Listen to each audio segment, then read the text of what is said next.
This is CBN NewsWatch.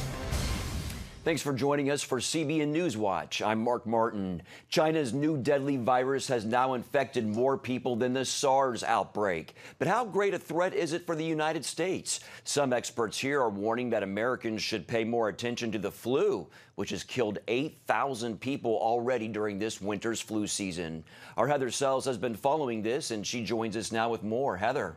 Mark, the World Health Organization will hold an emergency meeting tomorrow to consider issuing a global alarm, and U.S. officials are closely monitoring what is happening. The White House is reportedly considering banning all flights to China. United Airlines has already suspended its flights starting next week, and American Airlines says it will suspend flights from Los Angeles. The number of coronavirus cases has spiked in China this week. The government says the number of confirmed cases is close to 6,000 and that 132 people have died. It is one reason why countries have begun evacuating their people from Wuhan, the hardest hit Chinese city. As you can see coming up here, a U.S. chartered plane carrying 200 evacuees landed at March Air Reserve Base near Riverside, California this morning. U.S. health officials are urging caution but not alarm. Americans should know that this is a potentially very serious public health threat. But at this point, Americans should not worry for their own safety. Still here at home, just 5 people in the U.S. have contracted the virus and no deaths are reported. Compare that to the flu. The CDC estimates that 15 million people have contracted the flu this winter, and it reports that 8,200 people have died. That includes 2 teenage boys in Utah, both students at a military academy. They died at a nearby hospital within hours of each other on Friday from different types of the flu. Classes have resumed at the academy this week, but some students are still wearing masks. And Mark, the CDC says that what we are seeing right now in terms of the number of flu cases, hospitalizations, and deaths this winter is similar to what we've seen in recent years. All right. Thank you, Heather. Good to bring awareness to this. Joining us now with more is Dr. Zach Jenkins, an infectious diseases expert and associate professor at Cedarville University. Dr. Jenkins, thanks for joining us. You've been following how the CDC is responding both to the coronavirus and the flu. How concerned should Americans be about both of these health threats? Well, at this time, the CDC is really reporting that we should be more concerned about the flu as they normally would this time of year than we should be with this. To put things in perspective, as I believe was just mentioned, we've had over 8,000 deaths related to the flu this flu season. To put it in contrast, we've had just 130 some deaths from the coronavirus that have been reported worldwide. So at this time, the flu is most definitely the serious threat that we're facing in the U.S. But the other thing to keep in mind is we're also dealing with pneumonia and other respiratory illnesses this time of year. So those are really kind of the chief focus that the CDC and healthcare providers are concerned about at the moment. What should Americans do to protect themselves from the flu and from the coronavirus? So probably the biggest thing that is being recommended at this time by the CDC and healthcare providers is hand hygiene, which is really our foremost defense.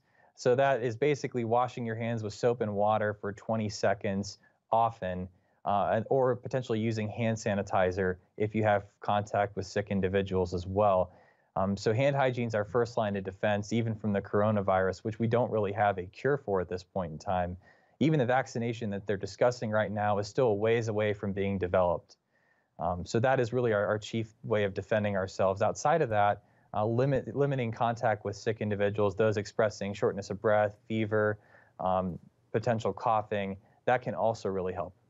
Dr. Jenkins, it sounds like health officials still don't know a lot about the coronavirus. One question is whether it spreads before people get the symptoms. What will you be watching for in the days ahead as this virus evolves? So it's interesting, that's an interesting point you bring up. So right now they're reporting that the incubation phase may be anywhere from 2 to 14 days. And what that really means is it's a period before the virus expresses symptoms. And what's been reported so far is during that 2 to 14-day period, people may not be symptomatic at all and still have the ability to infect others. There's some variability as far as what that may look like down the road as more details are known about the virus. But the concerning element is that people may be infected, they won't know it, and can infect other people. Some estimates, early estimates, are saying that every single person that's infected may be able to infect roughly 2 to 3 other people on their own. And quickly in China, there's a severe lockdown taking place in response to the virus, and the government has quarantined, I understand, 50 million people in the hardest hit province. It's considered a massive public health experiment. What are your thoughts on it? So quarantining always has some interesting connotations with it. The big challenge I think that China's facing, and certainly worldwide as we're discussing this, many other countries may face, is when the word quarantine is thrown out there, people get very nervous. So from I guess the social perspective, we have to be careful of citing panic, but at the same time, we have to limit spread. So what's been said many times is China, I believe, is going above and beyond to try to limit the spread of this virus. But again, you have to balance that with the severity of the situation. And the World Health Organization, as I understand it, is encouraging countries to not necessarily feel like they have to evacuate their citizens from China up until they have more information to suggest that that's really the case. So for right now, the risk of people being infected is low from their standpoint, but moving forward, they may change that. Okay, Dr. Jenkins, thanks so much for your time, sir. Absolutely. In other news, the question period of President Donald Trump's impeachment trial began this afternoon. Senators can submit their questions to Chief Justice John Roberts, who will read them aloud and direct either the House impeachment managers or the president's legal team to respond. It comes as the battle for witnesses intensifies, including pressure building to call former National Security Advisor John Bolton to testify. The New York Times reported that Bolton wrote in an unpublished manuscript the president told him military aid to Ukraine would be withheld until Ukraine conducted investigations into his political rivals. The witness vote, I think, could easily be close. I think a number of my Republican colleagues are really searching their souls. The bottom line is one witness leads to a bunch of witnesses. You can watch the trial here on the CBN News Channel. You can find it online on our app and on some local affiliates across the country. Virginia's newly empowered Democratic majority in the state legislature is quickly dismantling the work Republican lawmakers put in place over several decades. Democrats are racing to a vote that would drastically expand access to abortions by doing away with a 24-hour waiting period, informed consent, and required ultrasounds, which drastically reduce abortions. They are also advancing gun control legislation, which led to the massive gun lobby day that turned out tens of thousands of concerned gun owners last week. And the new majority is also passing new protections for LGBTQ people, long resisted by Republican leaders. Here to break down what this means is former Virginia Congressman Dave Bratt. Are you surprised, Dave, by how quickly and drastically Democrats are trying to transform your state? Yeah, actually, I am. I've been in academia, for 30 years or so, and it's been trickle, trickle, trickle. But boy, lately it's just been coming at us full speed. And I just like to focus philosophically on what I think is going on. Number one, the list of issues you just mentioned are all unconstitutional. And conservatives believe, and folks in the Judeo-Christian tradition, and especially here at Liberty, believe that these rights are ordained by God and they're inalienable. And it's the job of government to protect those rights. The government is not in charge of making up rights, producing rights, or getting rid of rights. And so that's issue number one. And secondly, in context, if you look at the set of issues that's coming our way, even major donors and friends I've met along the way, they used to think it was cute to send Mary and Johnny off to college to learn about socialism. It's not cute anymore. We're going to be living under that regime pretty soon. And you'll see what they do is they go in order. First of all, it's freedom of speech across campuses is being targeted across most every university in the country.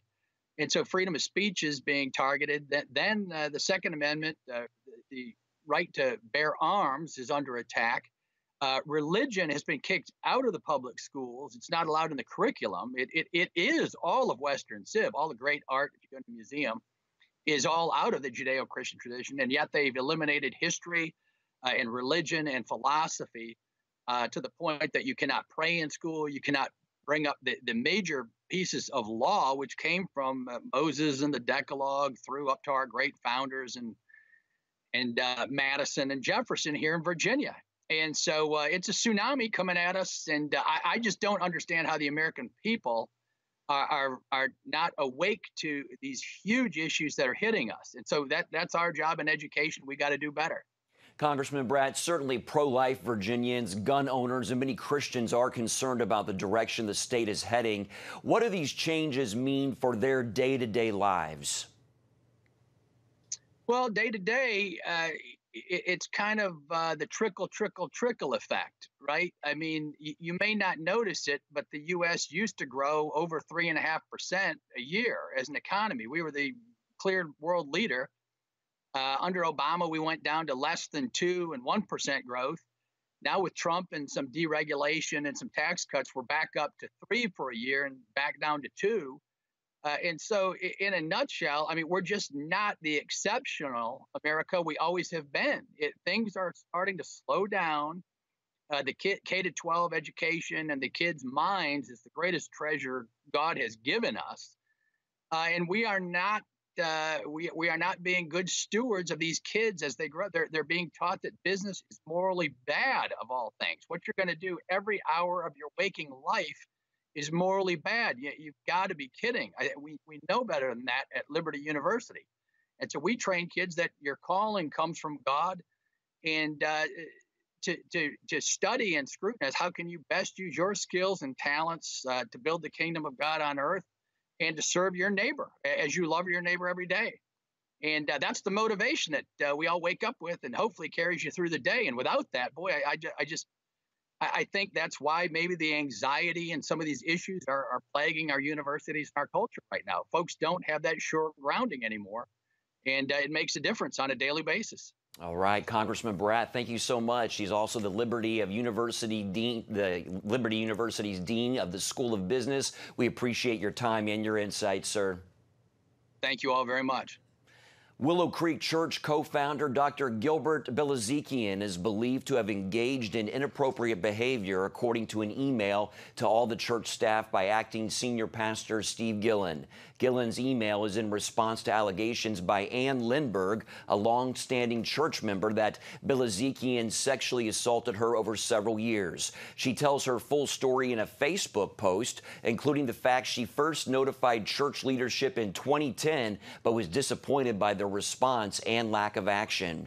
Gillen addressed the allegations posted over the weekend by Lindberg in his email to the staff, saying, quote, "While there are circumstances of the case that should have been handled differently, I believe our staff has taken these allegations of misconduct seriously." He also asked his staff to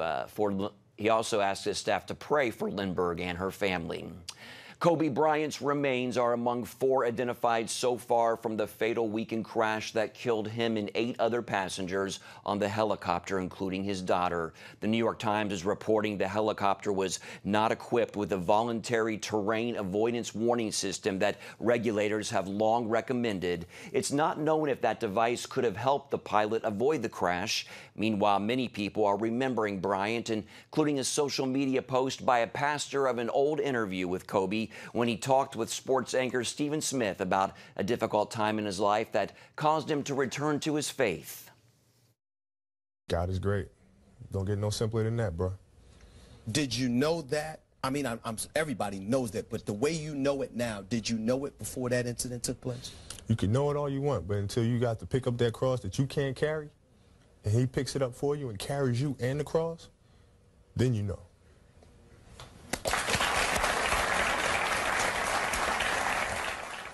The time they were talking about was in 2003, when Bryant was accused of sexual assault, something he said he did not do. However, the case was still settled out of court and hurt his marriage and reputation at the time.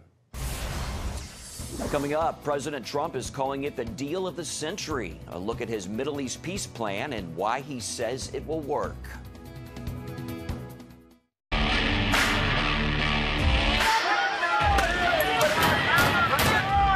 Having sex before you're married is a bad idea. Don't tell me There's no such thing as gun violence.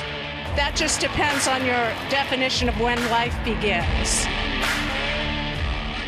Watch Dan and Dale tackle trending topics that test your faith on the next Faithwire, Monday night at 9:30.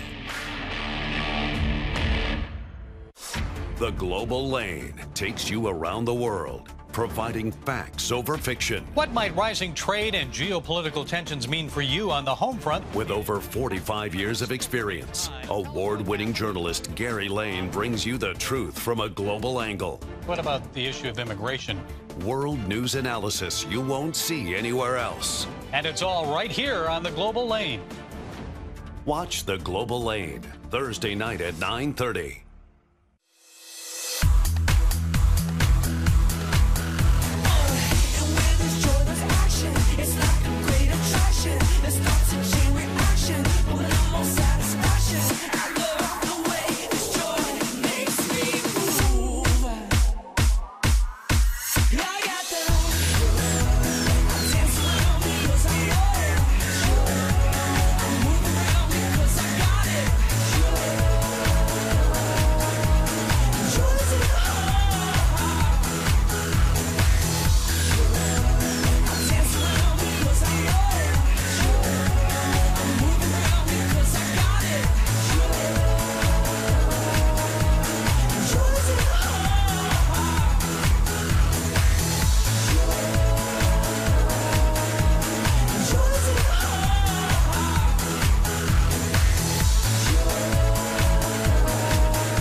Welcome back. A win-win. That's how President Trump describes his Middle East peace plan. But while he calls it the deal of the century, Palestinian President Mahmoud Abbas calls it the slap of the century. So, deal or no deal? Chris Mitchell reports from Jerusalem. With Prime Minister Benjamin Netanyahu at his side, President Trump presented a plan that he believes will succeed where so many others have failed. My vision presents a win-win opportunity for both sides, a realistic two-state solution that resolves the risk of Palestinian statehood to Israel's security. Today, Israel has taken a giant step toward peace. Netanyahu praised President Trump's plan as history in the making. And on this day, you too have charted a brilliant future for Israelis, Palestinians, and the region by presenting a realistic path to a durable peace. The plan calls for Jerusalem to remain Israel's undivided capital. It calls for Israeli sovereignty over the Jordan Valley and Jewish communities in Judea and Samaria.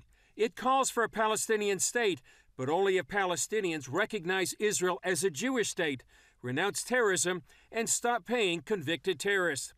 For the first time, Trump's peace plan includes a map showing what a future Palestinian state would look like. Here on the ground, Palestinians rioted in Ramallah while Israeli troops remain on high alert. Palestinian President Mahmoud Abbas immediately rejected it, calling it the slap of the century. After the nonsense that we have heard today, we say 1,000 times, no, no, no, to the deal of the century. But some Sunni Arab nations surrounding Israel, like Egypt and Saudi Arabia, have issued positive statements about the plan. Middle East expert Joel Rosenberg, who has met many of these leaders, believes they may chart their own course. I've had conversations, as you know, with a lot of these folks.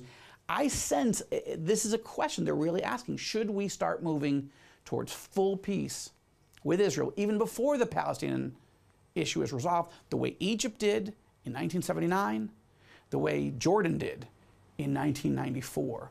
Back here in Israel, Israeli Prime Minister Netanyahu faces major legal and political challenges.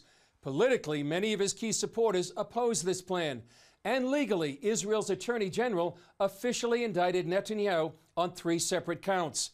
All this happens just weeks before the Israeli national elections on March 2nd. Chris Mitchell, CBN News, Jerusalem.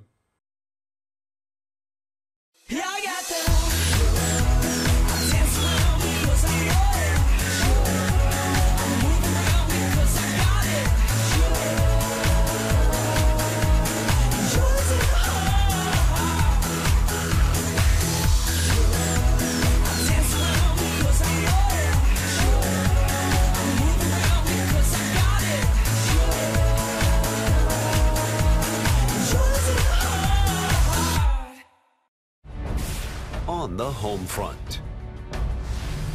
Thanks for joining us for CBN's On the Homefront, where we highlight what the men and women of America's military do to defend our country. CBN honors the men and women in our military with an initiative called Helping the Homefront. It partners with churches across the country to meet the needs of their military families, from repairing homes to wiping out medical bills for wounded veterans.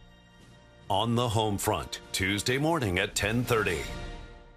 If you want to be an attorney with a passion for serving people and for excellence, Regent University needs to be high on your list. Regent's award-winning law school doesn't just create lawyers. We create leaders, judges, prosecutors and defense lawyers, civil litigators, and leaders in government. My focus has been trying to really make sure we have the future leaders we need for the bench and the bar and for society generally. You'll learn from highly credentialed leaders who are current and former judges, distinguished scholars, and ACLJ counsel. I'm so glad I chose Regent. The relationships here have been amazing. The faculty have been amazing. Not everybody's called to the same thing when they leave law school, but they're called by a God who has a purpose for their lives, and He is going to use that education to make a difference in the world. Regent will prepare you to be a purpose-driven, practice-ready lawyer. To start your rewarding law career, complete the online application, submit your transcripts, and take the law school admissions test by July. Apply today. A Democrat presidential hopeful gave a hard answer to a pro-life Democrat at a recent town hall meeting. Kristen Day told Mayor Pete Buttigieg there are 21 million pro-life Democrats, and she asked if he would support more moderate language in the party on the abortion issue. He told her and the group he supports the position of his party. I spoke with cultural and political analyst and radio host Todd Starnes about the exchange and what it says about today's Democratic Party. Well, look, this is not much of a surprise if you follow politics. The Democrats are rabidly pro-abortion. However, you had a lady in the crowd here representing a group called Democrats for Life, and she asked Mayor Pete point blank if there was any room in the Democrat Party for someone like her. And Mayor Pete actually said, no, there is not. He said he stood by the party's platform. That party's platform makes no wiggle room for people who might cherish the life of the unborn. So I appreciate Mayor Pete getting on the record, but I want to say something that might be controversial. I'm not sure how you can square your Christian faith with being pro-late-term abortion. I don't get that. Todd, are there a lot of pro-life Democrats, and do you think that they're going to leave the party as it becomes more extreme about abortion, especially later term and partial birth abortion? You know, it's interesting. When President Trump spoke at the March for Life, he made a statement about the baby inside the mother's womb. He said that was an image of the majesty of God. But you know what Democrats see? They see tiny body parts that they can sell on the open market. That's the key difference between Republicans and Democrats. Now, the question at hand is exactly how many Democrats are pro-life?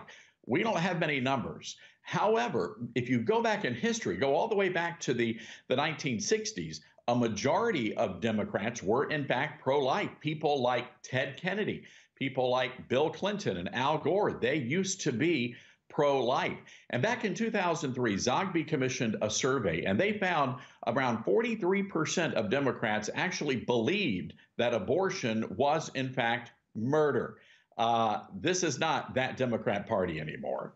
Between these views on abortion and more socialistic agendas, how much has the Democratic Party changed since the days of the party back when John F. Kennedy was president? Wasn't Kennedy a Catholic, pro-life? That's right.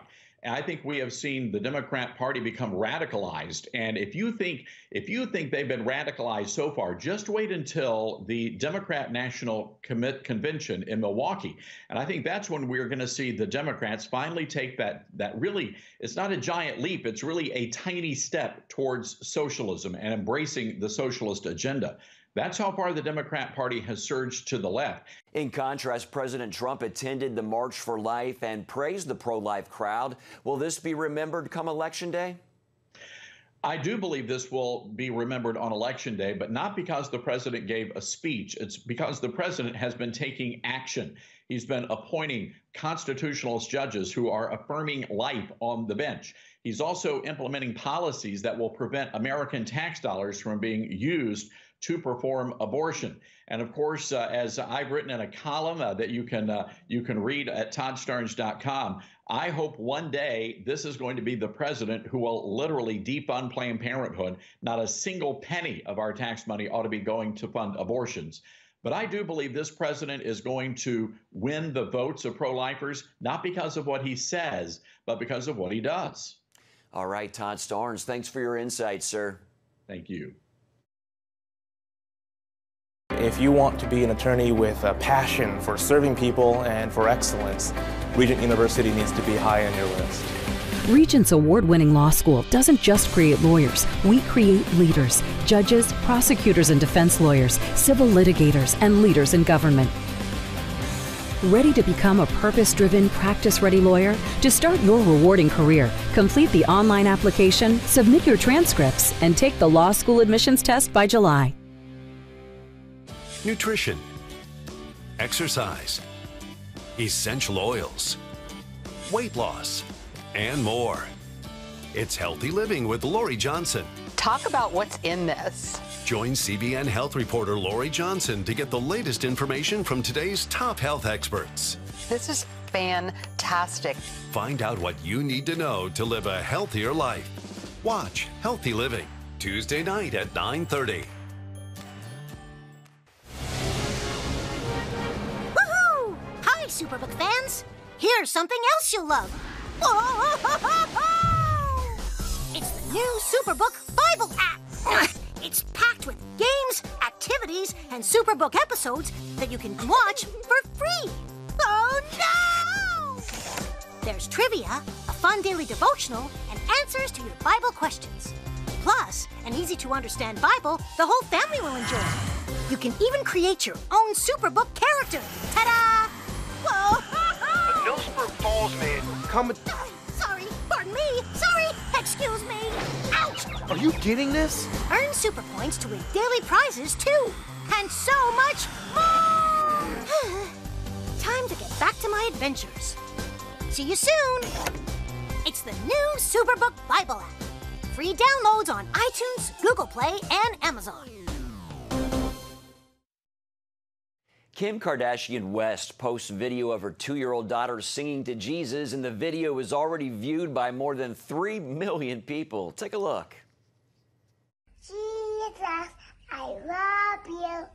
Jesus, I love you. Jesus. Oh, that's wonderful, and she's singing from her heart. You could tell. Kardashian says that it is her daughter's favorite song. And that's it for this edition of CBN News Watch. Remember, you can find more of our news programs on the CBN News Channel anytime or online with cbnnews.com. Once again, thanks for watching. Have a great day.